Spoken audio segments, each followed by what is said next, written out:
एक बार की बात है। एक बार एक अध्यापक एक संपन्न परिवार के शिष्य के साथ कहीं जा रहे थे। तो उस शिष्य को कुछ मजाक सूझी क्योंकि उसको रास्ते में किसी गरीब मजदूर के जूते दिखाई दिए। उसने अध्यापक से कहा, गुरुजी अगर हम इन जूतों को छुपा दे तो कितना मजा आएगा, देखते हैं कि मजदूर पर इसका क्या असर पड़ता है। अब उसको तो मजाक सूझ रहा था, लेकिन गुरुजी ने कहा कि नहीं, गरीब इंसान के साथ इस तरह का भद्दा मजाक करना ठीक नहीं है। उसने कहा, क्यों ना हम इन जूतों में कुछ सिक्के डाल दें और देखें कि इसका इस गरीब गरीब मजदूर पर क्या प्रभाव पड़ता है। उन्होंने ऐसा ही किया।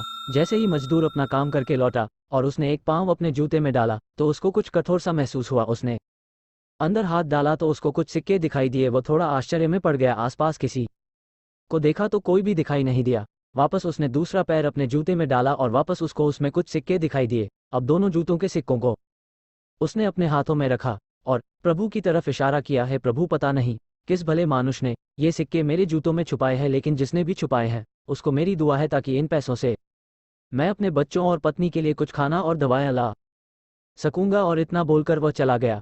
इस बात को शिष्य और अध्यापक दोनों सुन रहे थे। अब अध्यापक ने शिष्य से पूछा कि अब तुम मुझे बताओ कि तुम्हें कैसा महसूस हुआ, तुम्हारी पहले वाली मजाक या मेरा ये तरीका। तो उसने कहा कि गुरुजी, मैं आपसे क्षमा चाहता हूँ।